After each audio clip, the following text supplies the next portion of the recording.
কলামুন একটা শব্দ, একটা কালিমা, আর এইটা একটা বস্তুর নাম বুঝিয়েছে এবং তাতে অতীত, বর্তমান ও ভবিষ্যৎ এই তিন কালের কোনো কাল নাই, কোনো কাল পাওয়া যাবে না। তাই এটিকে আমরা বলবো ইসিম। এটিকে আমরা কি বলবো? ইসিম।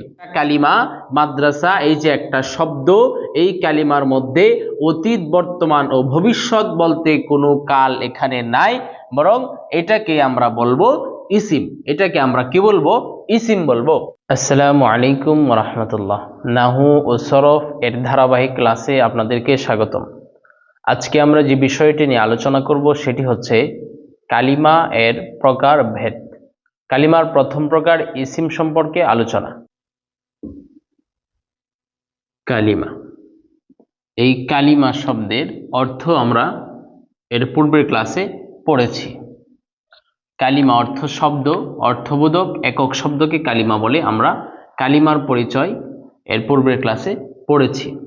আজকে আমরা পড়ব এই কালিমা আরবি ভাষায় তিন প্রকার। কয় প্রকার? তিন প্রকার। এক নাম্বার হচ্ছে ইসিম, ইসমুন।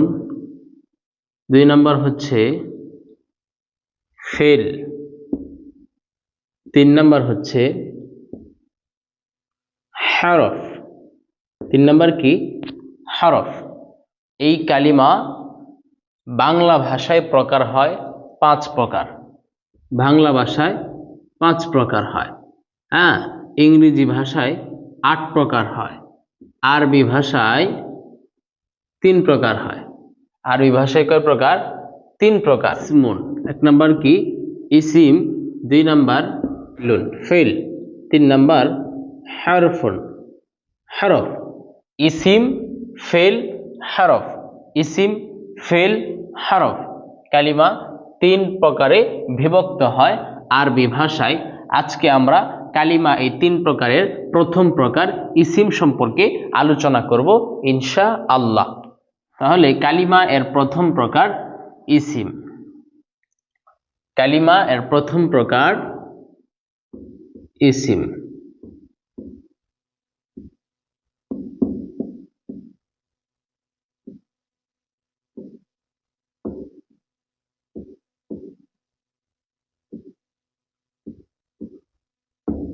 প্রথম প্রকার ইসিম। কালিমার প্রথম প্রকার হলো ইসিম। এখন আমরা ইসিমের ইসিম অর্থ, ইসিম কাকে বলে, ইসিম কত প্রকার ও কি কি সে বিষয়ে আলোচনা করব ইনশাআল্লাহ। ইসিম,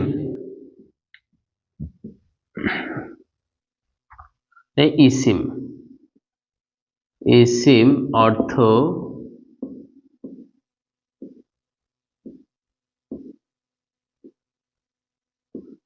বিশেষ্য। ইসিম অর্থ বিশেষ্য, নাম, অর্থাৎ নাম।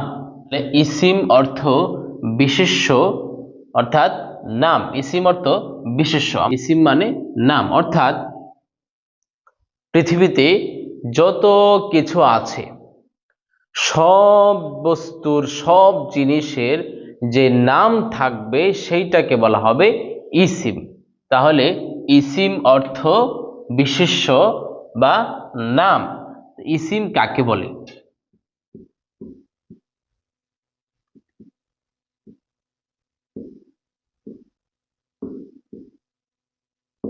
যে কালিমা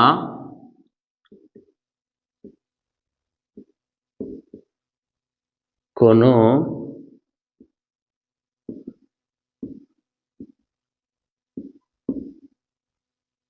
ব্যক্তি, বস্তু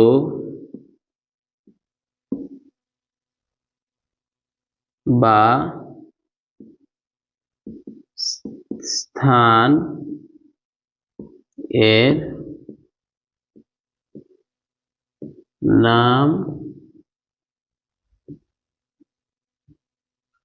বোঝায়। যে কালিমা কোনো ব্যক্তি, বস্তু বা স্থান এর নাম বোঝায় এবং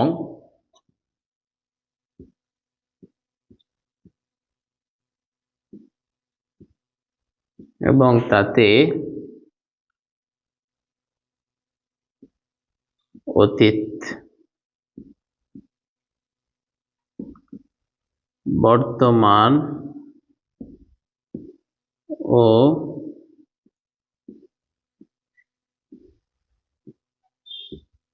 ভবিষ্যৎ এই তিন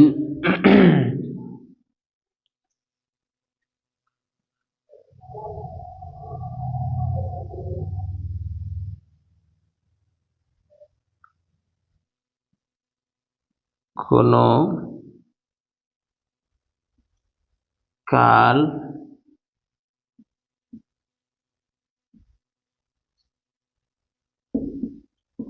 পাওয়া যায় না তাকে ইসিম বলে, তাকে ইসিম বলে। তাহলে যে কালিমা কোনো ব্যক্তি, বস্তু বা স্থান এর নাম বোঝায় এবং তাতে অতীত, বর্তমান ও ভবিষ্যৎ এই তিন কালের কোনো কাল পাওয়া যায় না তাকে কি বলা হয়? তাকেই বলা হয় ইসিম। যে কালিমা কোনো ব্যক্তি, বস্তু বা স্থান, যেমন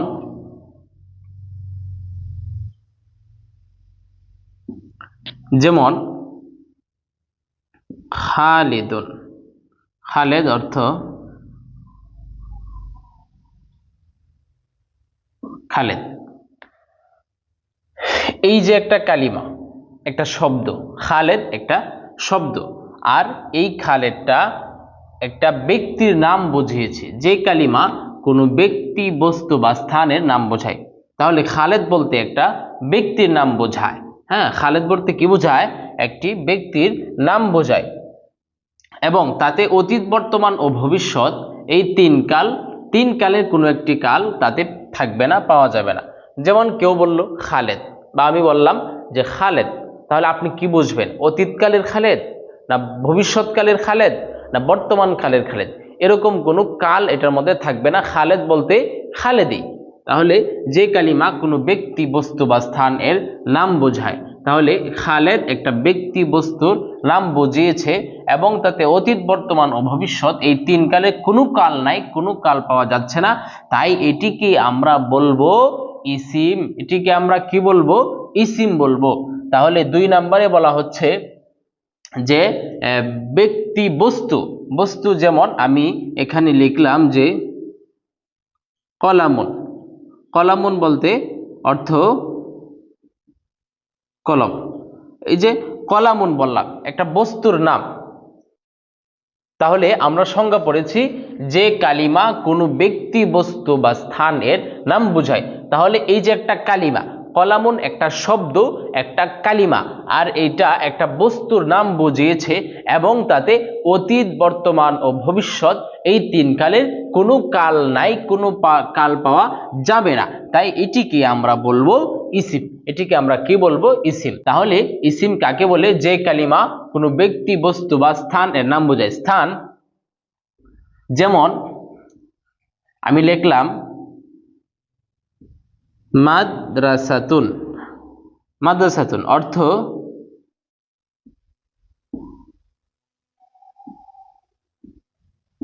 মাদ্রাসা, মাদ্রাসাতুন অর্থ মাদ্রাসা। তাহলে এই যে মাদ্রাসাতুন একটি কালিমা, আর এই কালিমাটা কি বুঝিয়েছে? একটা স্থান বুঝিয়েছে। মাদ্রাসাতুন বলতে আমরা একটা স্থান বুঝি যেখানে কোরআন হাদিস পড়ানো হয়, যেখানে লেখাপড়া করা হয়, সেটিকে বলা হয় মাদ্রাসা। তাহলে যদি আমরা কেউ বলি যে মাদ্রাসা, মাদ্রাসা বলার সাথে সাথে স্থান বোঝা যায়, তাহলে যে কালিমা কোনো ব্যক্তি, বস্তু বা স্থানের নাম বোঝায়, তাহলে ব্যক্তি যেমন আমরা পড়েছি খালেদ, বস্তু পড়েছি কলামুন বা কলম, এবং আমরা স্থান যেমন মাদ্রাসাতুন অর্থ মাদ্রাসা। তাহলে এই যে একটা কালিমা মাদ্রাসা, এই যে একটা শব্দ, এই কালিমার মধ্যে অতীত, বর্তমান ও ভবিষ্যৎ বলতে কোনো কাল এখানে নাই, বরং এটাকে আমরা বলবো ইসিম, এটাকে আমরা কি বলবো? ইসিম বলবো বা নাম। অর্থাৎ যত বস্তু পৃথিবীতে রয়েছে, কলম একটা বস্তু, ডাস্টার, মাসাহাতুন একটা বস্তু, এরপরে কিতাবুন বুক বই একটা বস্তু, মসজিদুন একটা বস্তুর নাম, স্থানের নাম। এইভাবে পৃথিবীতে যত ব্যক্তি রয়েছে, যত বস্তু রয়েছে, যত স্থান রয়েছে, সমস্ত ব্যক্তির নাম, সমস্ত বস্তুর নাম, সমস্ত স্থানের নামকেই আমরা ইসিম বলবো, যদি তার মধ্যে অতীত, বর্তমান ও ভবিষ্যৎ এই তিন কালের কোনো কাল না থাকে। এই তিন কালের কোনো কাল না থাকে, তাহলে আমরা ইসিম সহজে কিভাবে বুঝবো? যে যদি আমরা সর্বপ্রথম লক্ষ্য করব যে একটি কালিমা, সারা কোরআন এবং হাদিসে যত কালিমা বা শব্দ রয়েছে সেটিকে আমরা ইসিম বলে কিভাবে নির্ণয় করব? এভাবে নির্ণয় করব যে আমরা সর্বপ্রথম দেখব যে এই ইসিমটা কি কোনো ব্যক্তির নাম কিনা। যেমন কোরআনে রয়েছে যে ইব্রাহিম, ইব্রাহিম একটা ব্যক্তির নাম। ইব্রাহিম একটা কি নাম?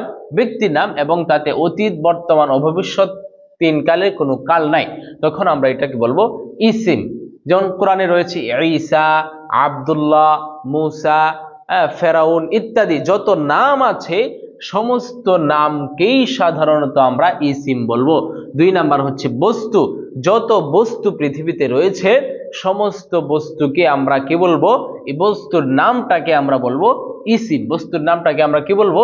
ইসিম। এবং যত স্থান রয়েছে সেই স্থানের নাম যদি তাতে অতীত, বর্তমান ও ভবিষ্যৎ এই তিন কালের কোনো কাল না থাকে, তাহলে মাজি, হাল, মুস্তাকবাল, যেটি আমরা সামনের ক্লাসে পড়ব। তাহলে এই মাজি, হাল, মুস্তাকবাল অর্থাৎ অতীত, বর্তমান ও ভবিষ্যৎ এই তিন কালের কোনো কাল যদি কোনো ব্যক্তি, বস্তু বা স্থানের মধ্যে না থাকে, তাহলে এই বস্তু এবং ব্যক্তি বা স্থানের নামটাকে আমরা ইসিম বলবো। আশা করি আমাদের বুঝে আসছে।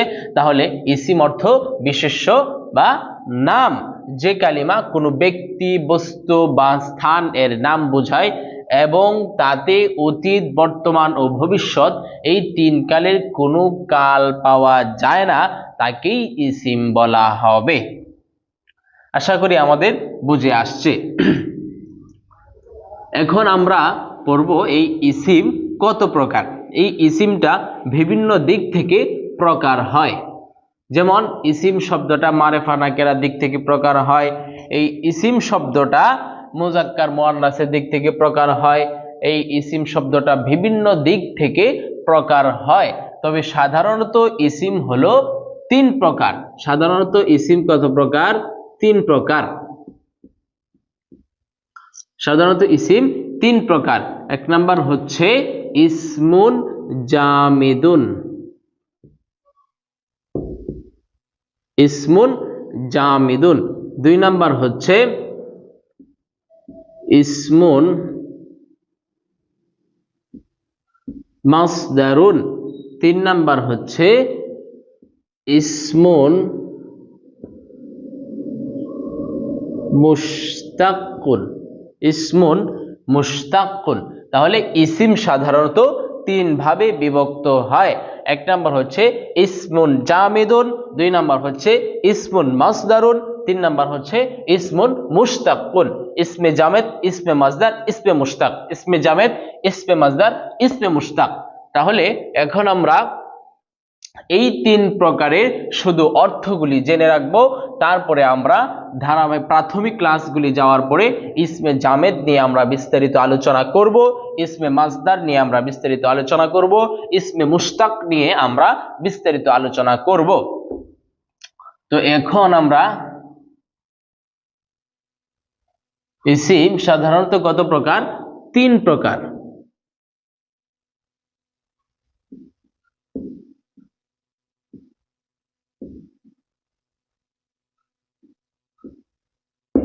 তিন প্রকার। 1 নাম্বার হচ্ছে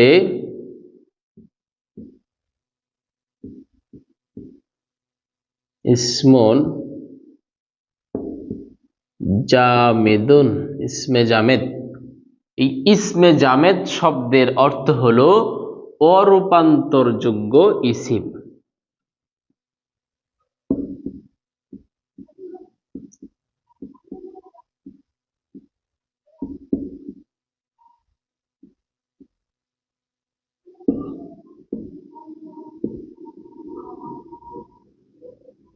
অরূপান্তরযোগ্য ইসিম, অর্থাৎ যে ইসিম রূপান্তর হয় না, যে ইসিম নিজে কারো থেকে বের হয় না এবং তার থেকে কেউ বের হয় না।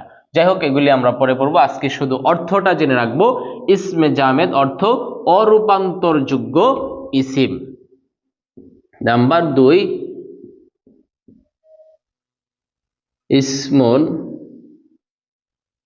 মাসদারুন। ইসমে মাসদার, ইসমে মাসদার অর্থ ক্রিয়ামূল ইসিম।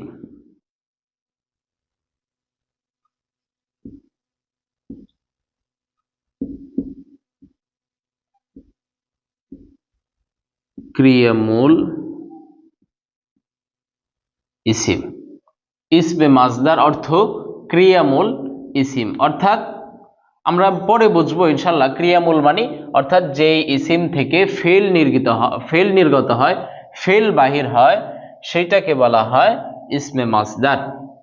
হ্যাঁ, মাসদার সম্পর্কে আমরা পরবর্তী আলোচনা করব। এখন আমরা শুধু ইসমুন মাসদার, ইসমুন মাসদারুন, ইসমুন মাসদার, ইসমে মাসদার অর্থ ক্রিয়ামূল ইসিম। নাম্বার 3,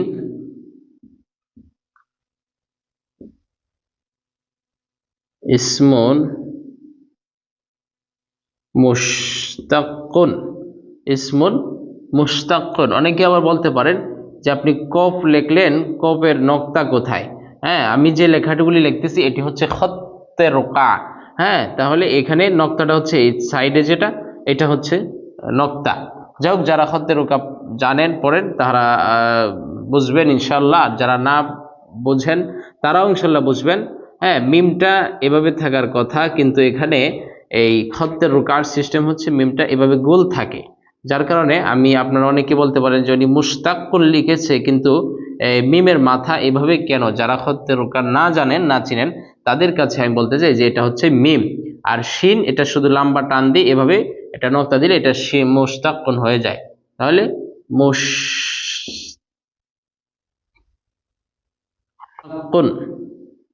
যাই হোক, তাহলে অর্থ হলো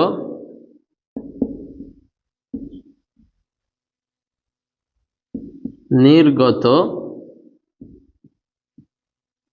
ইসিম। নির্গত ইসিম অর্থাৎ যে সমস্ত ইসিমগুলি কোনো একটা বস্তু থেকে বের হয়ে আসে, যে সমস্ত ইসিমগুলি অন্য থেকে বের হয়ে আসে, যেমন আমরা এখানে যেমন একটু আলোচনা করি, যেমন ফাইলুন, এটাকে বলা হয় ইসমে ফাইল। এটা একটা ইসিম। হ্যাঁ, এটা কে থেকে বের হয়ে আসছে? যেমন ইয়াফআলু, হ্যাঁ, একটা ফেল। ইয়াফআলু হচ্ছে ফেলে মুজারে, এই ফেলে মুজারে থেকে ফাইলুন বের হয়ে আসছে। এভাবে যে সমস্ত ইসিমগুলি অন্য থেকে বের হয়ে আসে, ফেল থেকে বের হয়ে আসে, সেগুলোকে বলা হয় ইসমুন মুশতাক্কুন। যাই হোক, আমরা তাহলে আজকে আমরা এই ইসিম সাধারণত 3 প্রকার: ইসমে জামেদ, ইসমে মাসদার, ইসমে মুশতাক। এই আলোচনা ইনশাআল্লাহ আমরা অর্থগুলি জেনে রাখবো। পরবর্তী ক্লাসে আমরা ইসমে জামেদ কাকে বলে, ইসমে মাসদার কাকে বলে, ইসমে মুশতাক কাকে বলে আলোচনা করব ইনশাআল্লাহ। আশা করি আজকের ক্লাস আমাদের বুঝে আসছে। আমরা আজকে ক্লাসে যেটি পড়েছি সেটি হচ্ছে ইসিম অর্থ বিশেষ্য বা নাম। ইসিম কাকে বলে? যে কালিমা কোনো ব্যক্তি, বস্তু বা স্থান এর নাম বোঝায় এবং তাতে অতীত, বর্তমান ও ভবিষ্যৎ এই 3 কালের কোনো কাল থাকে না, কাল পাওয়া যায় না, সেটাকে বলা হয় ইসিম। ইসিম সাধারণত 3 প্রকার: ইসমে জামেদ, ইসমে মাসদার, ইসমে মুশতাক। ইসমে জামেদ অর্থ অরূপান্তরযোগ্য ইসিম, ইসমে মাসদার অর্থ ক্রিয়ামূল ইসিম, ইসমে মুশতাক্কুন, ইসমে মুশতাক অর্থ নির্গত ইসিম। আশা করি আজকের ক্লাসটা আমাদের বুঝে আসছে।